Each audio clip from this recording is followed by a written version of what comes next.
When I moved to Idaho about 10 years ago, I was very much a beginner. Now I would say I am a little more than a beginner. Listen, I will talk about plants all day long. My name is Dana Partridge. I'm originally from Los Angeles. I lived there for 30 years. Spent some time in Denver, Colorado, and moved to Star a little over 10 years ago to be near family. This house, Tom, my boyfriend, partner, purchased this about 20 years ago, almost 20 years ago, and it was in dire straits. It was almost unlivable. And the backyard was actually, believe it or not, just grass. It just didn't have color, it didn't have personality. It was a very low maintenance yard. And I'm not low maintenance. So I kind of turned it into a high maintenance yard, which he's fine with because I love taking care of it. Snipping, trimming, weeding. This isn't for everyone. I've had friends who've come over before who are novice gardeners and say, "Oh, Dana, I wish my yard looked like yours." And I said, "Well, how much time are you willing to devote to it?" "Well, I really like a low maintenance yard." This is not your yard. Up until I moved to Idaho, I actually had a black thumb. I killed everything I ever tried to grow. My mother was the gardener. She grew everything, and purple was her absolute favorite color. And I lost her to cancer about 20 years ago. And after she passed away, suddenly I could grow things. And so this garden is really in memory of her, and I like to call her my gardening angel. And she looks over the garden. So a lot of my friends, they talk about gardening and they're talking about vegetable gardens. I have a small vegetable garden in the back, but really my focus is on flowers. You'll notice that almost everything in the garden has flowers. At one point or another, it is going to bloom. When I go through a nursery, I'm really looking at what has a beautiful flower, what speaks to me, and then I look at the tag. I look at, does it need sun? Does it need partial shade? Does it need shade? What are the conditions? Is it something that I think that I can grow? Do I have a spot for it? How big is it going to get? Those are all things that I look at and I think about. Now, a lot of times what happens though, I admit, is I'll see a plant at the nursery and it's gorgeous and I have to have it. And I come home with it and Tom will say, "Where are you gonna put that?" "Well, if I move this plant here and this plant there and that one over there and this one over here, I have a spot for it." That happens a lot. And then I also think about year-round interest. When does it bloom? So this garden looks completely different throughout the different times of the year. If you had been here 2 months ago, the crab apples would have been covered in flowers. There are thousands of tulips and hyacinths here, and it looks like a completely different yard. And there are a lot of people moving here from other climate zones, and they don't know our climate, and they don't know what will grow here. And sometimes I will see somebody with things in their basket and I'm like, "Oh, that's not gonna come back next year." This beautiful ash tree behind me, that was actually purchased at Franz Witte as a little tiny, I think it was about an inch caliper tree, and planted that, and look at it now. It's a beautiful shade tree. It provides shade from the early morning sun here in the yard. This garden will never be complete. No gardener is ever complete with their yard. But it's fun. As we walk around and you see the space, you'll see that it's kind of set up into little rooms. There's little zones, as I like to call them. And it's fun, and each zone has its own sort of purpose. So this is a very shady area here. We have this wonderful akebia vine that looks kind of a little crazy in here, but it actually provides wonderful shade. Originally, when the koi fish pond was put in, this was exposed. And we came home and some heron had gotten to the koi fish. So now not only does the shade structure provide safety for the fish, it also helps keep the algae down in the pond as well. And so in the shade garden, there's ferns and hostas, and then there's some columbines in there. And then Japanese maples obviously do really, really well in the shade. This is a lace leaf one. This is a blood good over here. And down at the bottom is some dicentra, or bleeding heart. It has a beautiful flower on it. It just finished flowering. This Japanese maple just goes. It's crazy. This is another favorite here. This is a dwarf dogwood, so it won't get too big. and it has beautiful white flowers on it and this beautiful variegated leaf. Haas's buttercup. This is a lamium, purple dragon. I love it. It's very hardy. It can kind of be stepped on. I love the purple flowers on it. The theme of our yard is sort of Asian barn, so there's a lot of old farm equipment that we've kind of collected over the years. And then it's mixed in with Asian statuary. So go figure. There's no rules in a garden, right? You can kind of just do whatever inspires you and whatever you like. That right there is an upright redbud right there. This is called an Eastern weeping redbud. And so it just hangs down, and it's just absolutely gorgeous. And in the springtime, it gets these little tiny lavendery pink orchid-like flowers, and it's completely covered, and it's just gorgeous. This one, there's potato vine in it and petunias in it. And then this is a mum that in the fall will be covered with this beautiful purple magenta flower. This guy is just blooming now. This is a Jacquemini clematis. And this is, I believe, I think it's called a category 2. So we just whack it all the way back and it just keeps coming back. It's amazing. This is actually just hogwire. And originally I had wisteria in it. The wisteria, I'm not kidding, I had to come out every single day and try to cut it back and it was starting to get invasive and go into the neighbor's yard, and it never bloomed. It was in here for like 4 years and never bloomed. And I'm like, all right, you're out of here. You're obviously not happy if you're not blooming. So I took it out and I moved a rose that wasn't happy. And now look at this rose was a month ago. This rose was a stick coming out of the ground, and now look at it, covered in flowers. And it's this beautiful pink blush flower. And pretty soon it will be just covering this, this trellis here, and will be beautiful. It's a great little spot to kind of hide out. When it's completely covered with a vine, it feels like a little hideout, and it's kind of fun. This is aster. This will be fall blooming. And this is coneflower, which a lot of times you'll see is yellow, but these are actually like a purpley pink.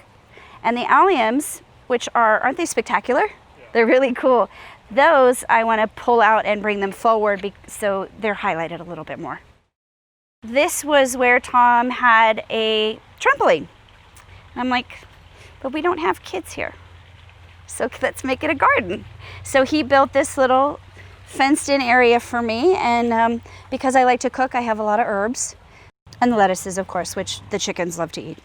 Naughty chickens. Tom put this in. This is actually an old irrigation pipe, and he built this fountain out of the irrigation pipe. I really wanted a rose garden because roses were my mother's favorite. So you'll notice that every rose is a shade of purple or pink or white, and that is for her. And then I have these Siberian irises in the pond here that just finished blooming. As you can see, there's one iris left over there. So this guy is a really cool plant. This is called a Japanese snowbell.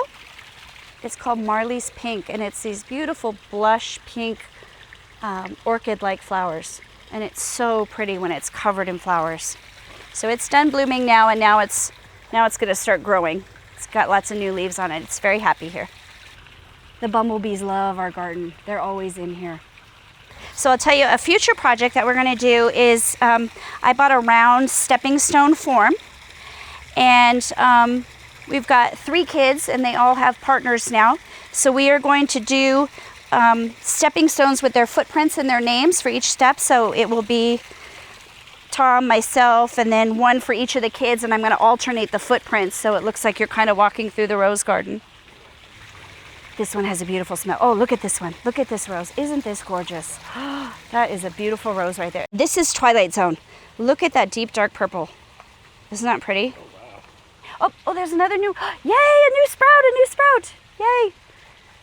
You know, you always, when you transplant something, you're like, oh, are you going to make it? Are you going to be okay? So that's a good sign. As soon as you see that, you know it's going to be okay. And then these are the ladies and Mr. Roo. That's Mr. Roo.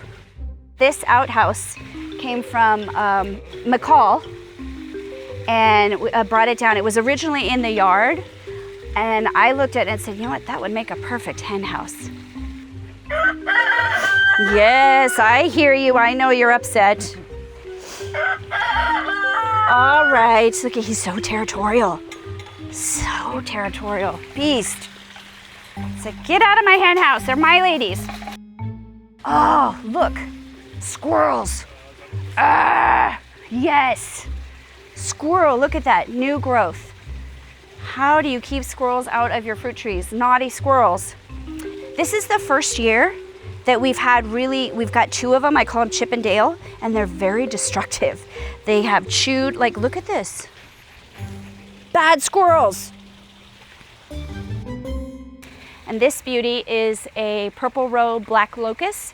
It gets these magenta flowers. It just finished flowering. It gets magenta flowers that look like wisteria. It's beautiful. Here's the thing about wisteria.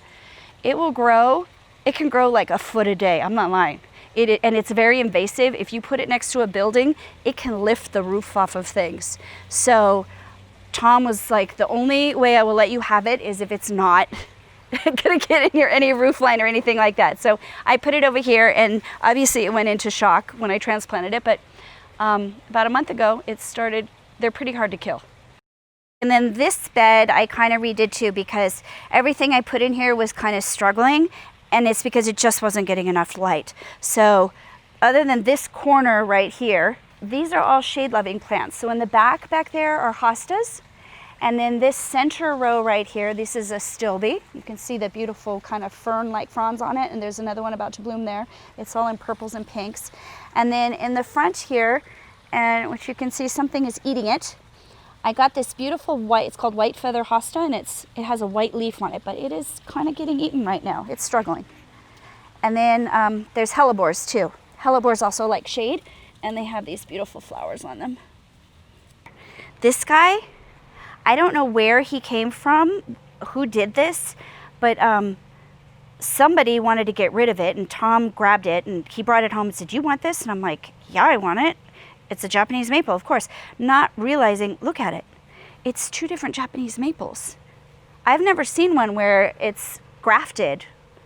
I think this is maybe Sangokaku and possibly bloodgood, but it's one tree that's been grafted, and I've never seen anything like that before, so it's kind of cool. I've been gradually kind of training it to intertwine a little bit and mix the colors. And this is another thing that I do that's probably kind of a good tip. So all of my plants, I keep all of the tags. And sometimes if I'm not sure where I planted it, I will actually write on the back of it sort of a general location so I know where it is. And like I have a map of the roses, so I know which one is where in case I forget their names. And I just kind of keep them all in this handy little container so that if I ever need to, what was that I planted again? So this swing, here there's a story behind this swing. So this swing, my grandfather built this for my mother, and it was at her home for many, many years.